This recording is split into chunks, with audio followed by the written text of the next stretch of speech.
कहानी गरीब। आज की कहानी गरीबी के ऊपर है और आप लोगों से रिक्वेस्ट है कि आप लोग वीडियो देखते हैं लेकिन चैनल को सब्सक्राइब नहीं करते हैं तो चैनल को सब्सक्राइब करिए और वीडियो को लाइक करें। पुराने साधारण कपड़े पहने एक महिला ने एक फैंसी रेस्तरां में प्रवेश किया। सभी ग्राहक जो पहले से वहां बैठे थे उसे तिरस्कार भरी दृष्टि से देखते हैं।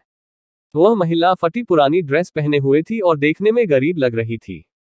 परिचारिका होस्टेस तुरंत उसके पास दौड़ी। उसने यहां तक कि अपनी घृणा को छिपाने की कोशिश भी नहीं की। वो बोली, मैडम आप शायद गलत जगह चली आई है। वह बस इतना चाहती थी कि जल्दी से इस बिन बुलाए मेहमान से छुटकारा मिल जाए। महिला ने घबराते हुए उसकी ओर देखा और पूछा कि क्या यह ताज भोजनालय है। डाइनिंग हॉल में मौजूद लोग कानाफूसी करने लगे और उनमें से कुछ ठहाके लगाने लगे। परिचारिका ने दयनीय दृष्टि से महिला की ओर देखा और बोली, आप सही कह रही हो, यह है तो, पर आप क्या चाहती हो मैडम? तुरंत व्यवस्थापक को बुलाओ। असंतुष्ट ग्राहकों में से एक चिल्लाया, मैंने यहाँ पहले से एक टेबल इसलिए नहीं बुक करवाई है कि कोई भिखारी मुझे खाते हुए देखे। महिला ने अपना सिर नीचे कर लिया और धीरे से बोली, मैं तुम्हारा ज्यादा समय नहीं लूंगी बेटा, मेरा केवल एक अनुरोध है कि आप इस तरफ आइए। परिचारिका ने अनिच्छा से बुजुर्ग महिला को अंदर आमंत्रित किया।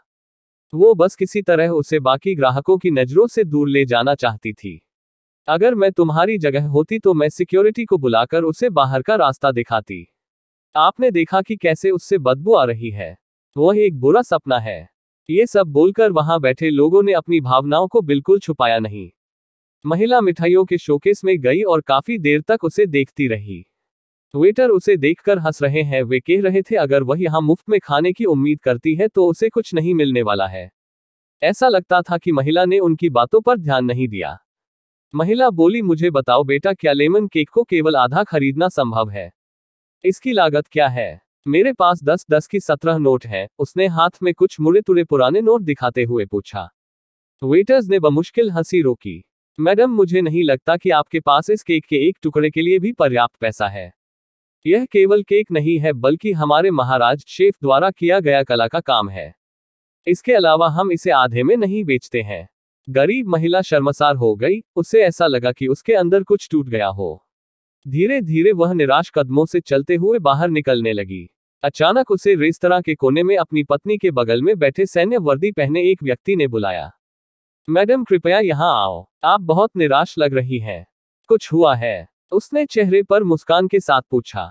मेरी बेटी, वह बहुत बीमार थी। जब वह बच्ची थी तो हम इस रेस्टोरेंट के पास से गुजरते थे और वह काफी देर तक दुकान की खिड़कियों को देखती रहती थी।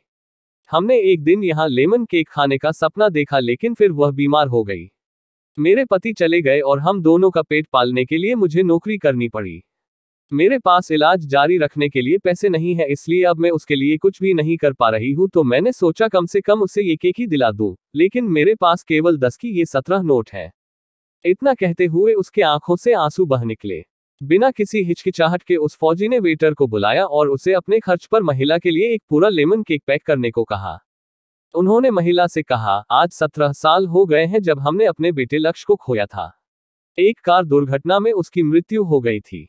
मैं और मेरी पत्नी कुछ नहीं कर पाए, हालांकि वह एक डॉक्टर है। आपके पास में 17 नोट है और मेरा बेटा 17 साल का था। ये ऊपर वाले का इशारा नहीं है तो क्या है? फौजी की पत्नी ने गरीब महिला को अपना बिजनेस कार्ड दिया और बेटी के इलाज में मदद करने का वादा किया। जब वेटर महिला के लिए लेमन केक लेकर आया तो महिला के चेहरे पर एक कृतज्ञ मुस्कान आ गई। उसने फौजी और उसकी पत्नी को धन्यवाद दिया और वहां से चली गई। इस घटना के बाद रेस्टोरेंट में सब खामोश थे। सभी को उस फौजी ने एहसास दिला दिया था कि पैसों से भले ही वो महिला गरीब थी लेकिन वहां बैठे सभी लोग विचारों से और दिल के गरीब थे, सिवा उस फौजी दंपति के। अब वहां किसी को भी हंसने का मन नहीं कर रहा था।